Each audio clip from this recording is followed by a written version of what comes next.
Olá, meus amores, estamos aqui mais uma vez para mais uma videoaula de história.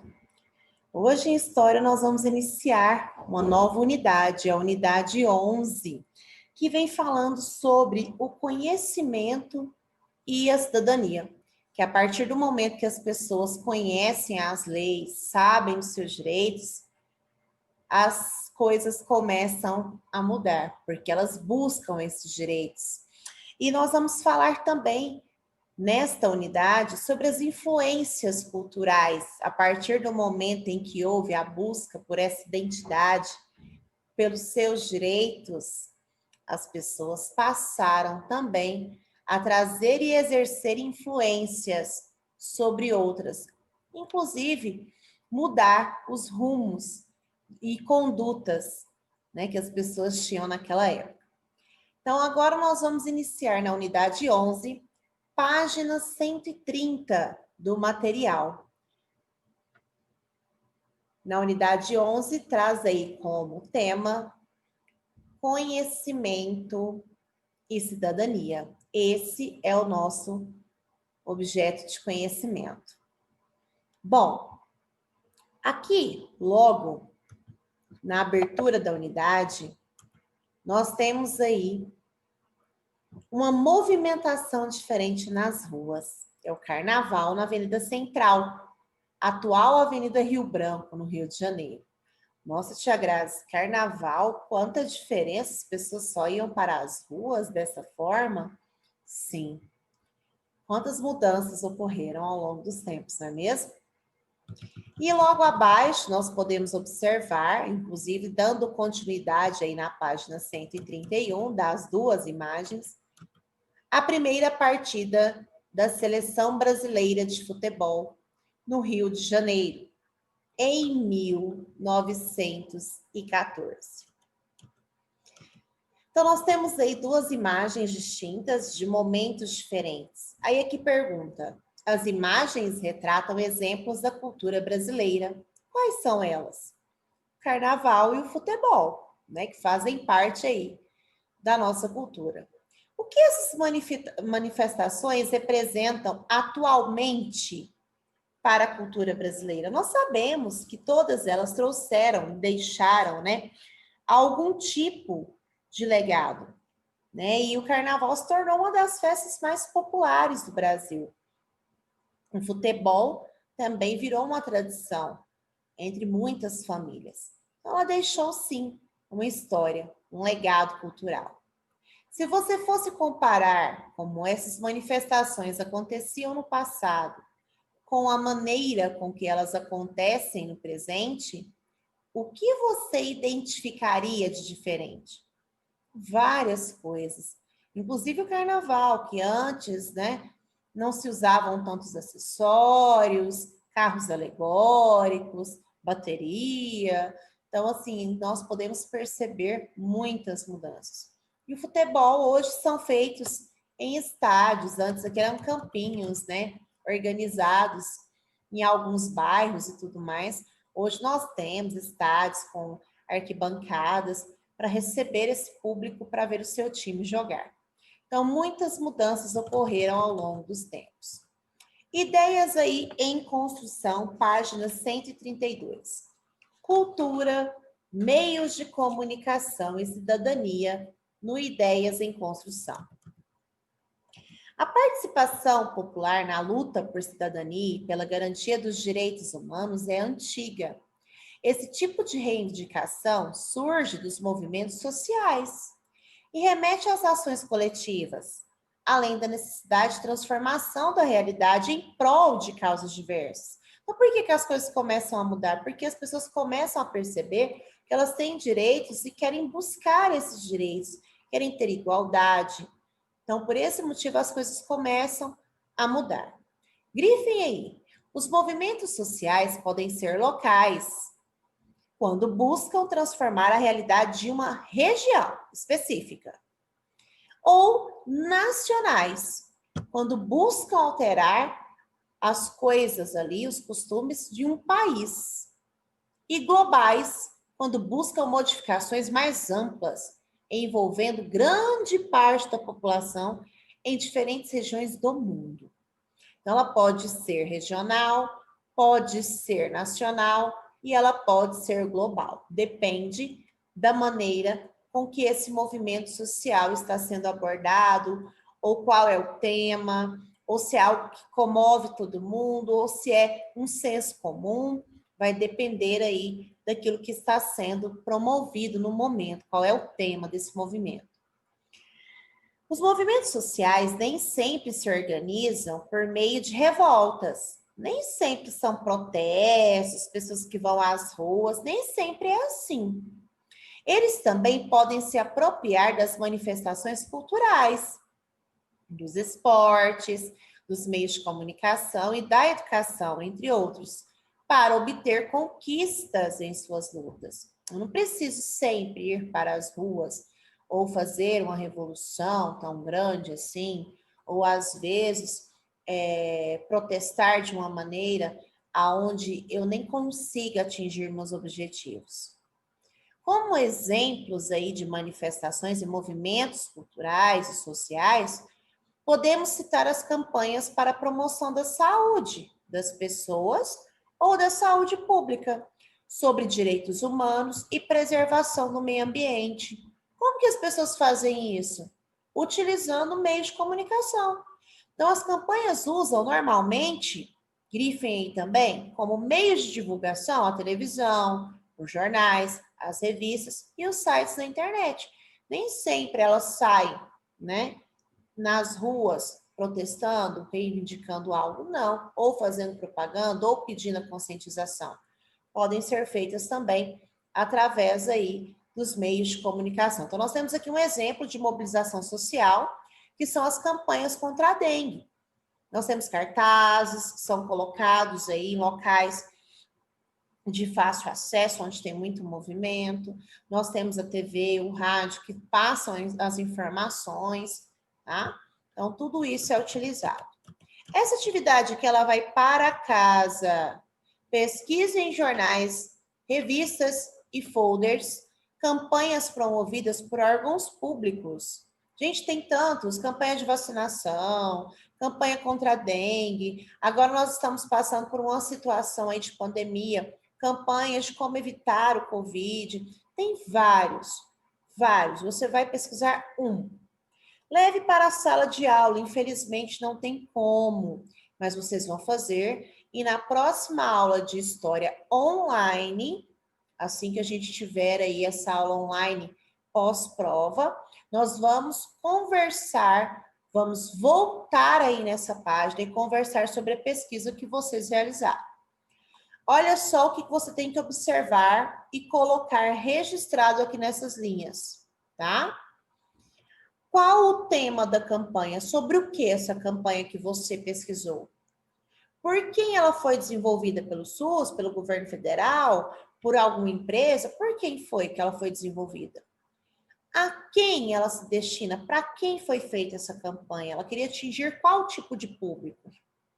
Qual a importância da campanha para a sociedade? Por que é importante ter essa campanha para a sociedade, ok? Vocês vão registrar as informações nesse espaço e depois nós vamos discutir em uma aula online. Família e escola, também para casa. Converse com um familiar e identifique se você e sua família já participaram de alguma mobilização social em prol de melhorias no local onde vivem. Se sim, cite qual foi essa mobilização. Se não, você simplesmente vai dizer que não, que vocês nunca participaram, que a sua família nunca se mobilizou para algo nesse sentido, tá bom? Ok? Continuando aí, então. Construindo conhecimentos, as culturas africana e afro-brasileira no início da República.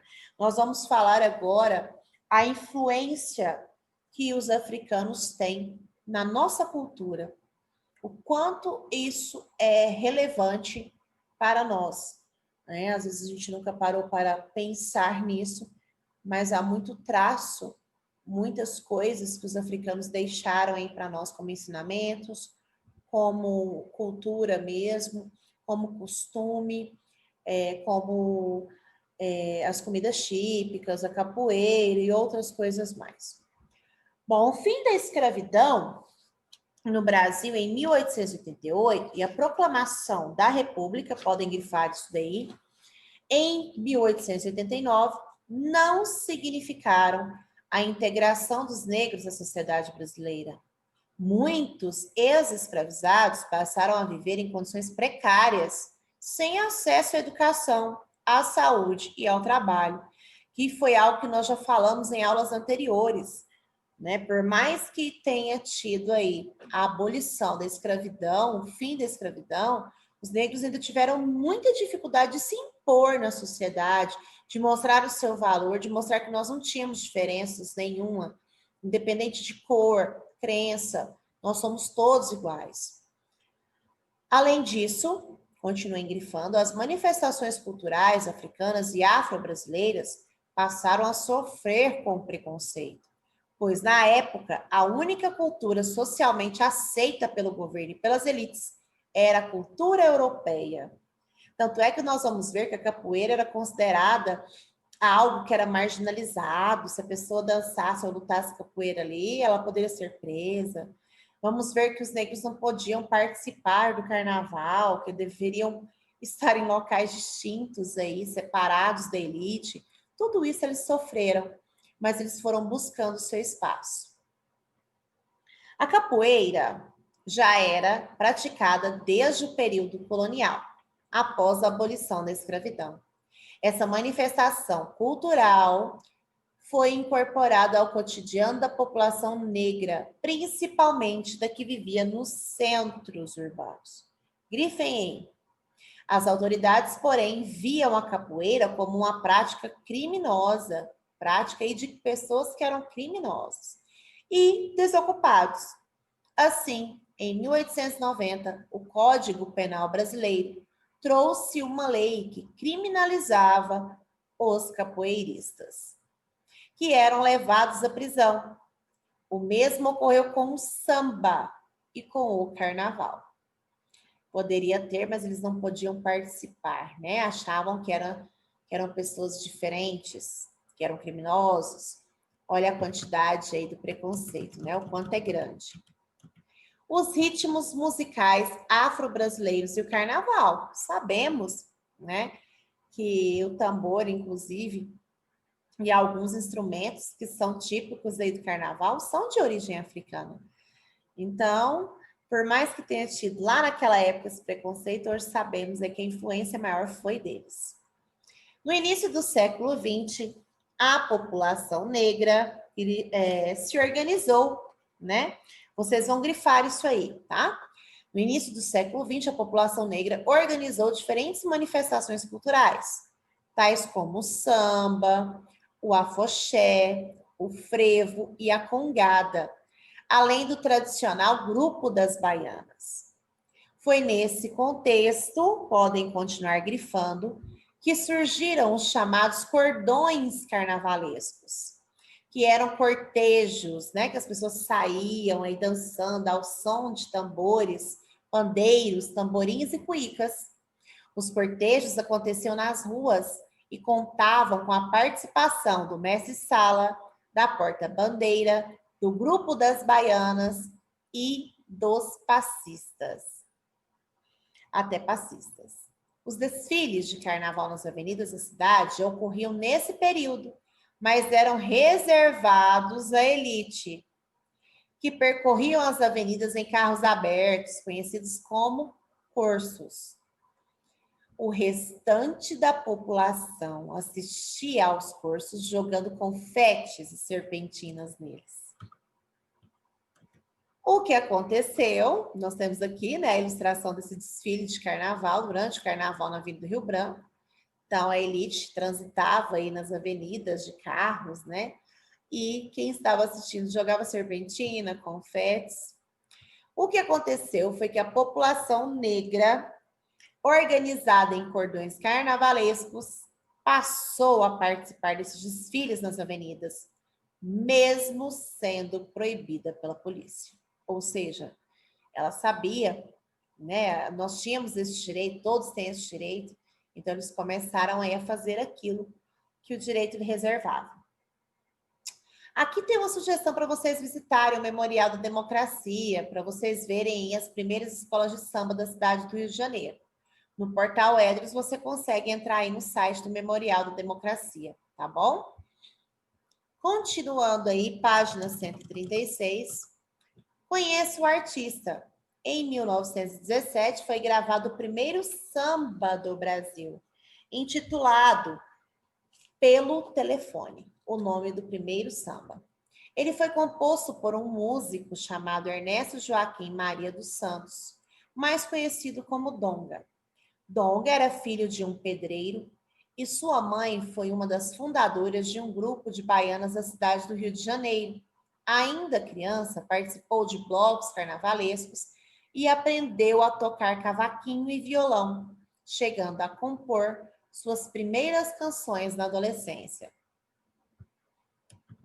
Agora nós vamos falar sobre as primeiras partidas de futebol no Brasil. Grifem aí. Em 1894, o brasileiro Charles Miller, filho de pai inglês e de mãe brasileira, retornou de seus estudos na Inglaterra. Ao desembarcar no Brasil, o jovem estudante trazia em sua bagagem 2 bolas, uma bomba para enchê-las, um par de chuteiras, uniformes usados e um livro com as regras do futebol. Nas primeiras partidas de futebol no Brasil, era comum a presença de jogadores estrangeiros, por exemplo, ingleses, visto que muitos deles trabalhavam nas fábricas e nas companhias de transporte e de serviços prestados à população, como as companhias de gás, de telégrafo, de eletricidade, de transporte ferroviário, em cidades como Rio de Janeiro e São Paulo. Em 1895, aconteceu um jogo de futebol dentro do Gas Company of São Paulo. Os jogadores eram funcionários ingleses dessa companhia de gás e da São Paulo Highway, que era a companhia ferroviária de São Paulo. A Highway, né, que foi uma das primeiras aí, companhias ferroviárias que existiram no Brasil. A participação dos ingleses também se deu na fundação dos primeiros clubes brasileiros, como o The Bangu Athletic Club, em 1904, atual Bangu Atlético Clube, da cidade do Rio de Janeiro. Continuando. Grifem aí, crianças. Página 137. Foi observando as partidas nas fábricas que os operários brasileiros e imigrantes compreenderam as regras do futebol e o levaram para as periferias das cidades. O que antes era só para a elite foi levado para a periferia. Sem campos de futebol, os jogos ocorriam nas várzeas e nas ruas de terra. Com o tempo, o futebol de periferia fez surgir o futebol de várzea, que se tornou comum em várias cidades brasileiras. É como se fosse um lote, né? Um terreno, essas várzeas aí, plano, onde eles poderiam jogar as bolas. O que é periferia? Área composta por moradias que ficam afastadas do centro das cidades, e várzea é um terreno plano e extenso. Aqui a gente tem a imagem de um jogo de futebol realizado em escola de aprendizes de marinheiros do Ceará. Quando o futebol começou a ser praticado no Brasil, muitos praticantes tiveram que estudar esse esporte por meio de um livro com regras do futebol. E hoje, como se aprende a jogar futebol? Se você e seus colegas fossem escrever um livro para ensinar o futebol, o que vocês registrariam nele? Quais seriam essas regras, né? A questão de não poder colocar a mão na bola, o que seria falta, quando é gol, quando não é, quando é que eu posso considerar que a bola saiu ou não. Tudo isso deve constar, não é mesmo? O futebol, então, começava a se tornar um esporte popular em que jogadores de diferentes etnias e origens se deslocavam como talentosos, se destacavam aí quando começavam a jogar, né? Essa questão aí da etnia, o futebol ajudou muito nessa questão aí de saber lidar com as diferenças, tá? Por isso houve esse destaque, né? Eles se deslocavam de um lugar para o outro para jogar, e aí houve esse destaque. Então, voltando aí, o futebol, então, começava a se tornar um esporte popular, em que jogadores de diferentes etnias e origens se destacavam como talentosos esportistas. Porém, esse destaque, deixando bem claro, não significou que a diversidade nos campos de futebol tinha sido aceita. Como a tia Graça falou, foi algo que começou aí, por causa do futebol, a ter essa associação do respeito. Mas ainda assim, houve esse preconceito, né? Os jogadores de camadas populares sofriam preconceito constantemente nos campeonatos brasileiros, sendo, em alguns casos, proibidos de jogar. Foi o que aconteceu com o Clube Vasco da Gama, em 1924. Esse clube carioca conquistou pela primeira vez, em 1923, o título de campeão estadual. Diferentemente dos outros clubes do Rio de Janeiro, o Vasco da Gama tinha em seu time jogadores oriundos de camadas populares, sendo a maioria deles negros e mestiços. No ano seguinte, a conquista do título estadual, a Associação de Futebol, da qual o Vasco fazia parte, impôs ao clube que 12 de seus jogadores fossem excluídos do time, sob a justificativa de que eles não tinham condições sociais adequadas para a prática do futebol, que era ser alfabetizado e ter trabalho formal. Condição que a maioria dos trabalhadores pobres não tinha. Grifem isso aí. A resposta do Vasco da Gama foi, então, desligar-se da associação, abrindo mão de disputar o campeonato daquele ano. Olha só como as coisas já começaram a mudar aí. Foi como a tia Grazi disse, o caminho foi longo, foi um caminho sofrido, mas por conta do futebol, esses laços começaram aí a ter um desfecho melhor, para que as pessoas começassem a enxergar as coisas de outra forma. O Vasco não aceitou a imposição da associação de futebol, mandando que o clube excluísse esses jogadores do seu time. Ele falou, não, nós não vamos excluir, nós preferimos não participar, então, do campeonato. Então, leia a seguir trechos do documento enviado pelo Clube Vasco da Gama, informando sua decisão. Documento que ficou conhecido como Resposta Histórica. Quanto à condição de eliminarmos 12 dos nossos jogadores das nossas equipes, resolveu por unanimidade a diretoria do CR Vasco da Gama não a dever aceitar, por não se conformar com o processo, porque foi feita a investigação das posições sociais desses nossos consórcios. Investigação levada a um tribunal onde não tiveram nem representação, nem defesa. Estamos certos que Vossa Excelência será o primeiro a reconhecer que seria um ato pouco digno da nossa parte sacrificar ao desejo de fazer parte da associação, né, AMEA, alguns dos que lutaram para que tivéssemos, entre outras vitórias, a do Campeonato de Futebol da cidade do Rio de Janeiro, de 1923. Nestes termos, sentimos ter que comunicar a Vossa Excelência que desistimos de fazer parte dessa associação. Então, essa foi a resposta do Vasco da Gama, tá? A associação que pediu para que eles excluíssem aí esses 12 jogadores. Continuando, então, como o clube justifica a decisão de não abrir mão dos seus jogadores? Por que ele não queria abrir mão? Ele deixou bem claro, poxa, foram jogadores que nos ajudaram, inclusive, a conquistar o título de campeão e agora nós vamos desfazer deles? Como assim? Qual é a sua opinião? Resposta pessoal. Em relação à decisão do Vasco da Gama, você acha que foi correto, que eles agiram certo? Né? Você vai falar aí a sua opinião. Essa aqui vai para casa, é uma pesquisa, prestem bastante atenção no que será feito.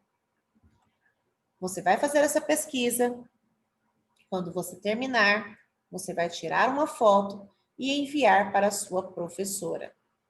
Você torce para algum time em especial? Vamos conhecer a história dele?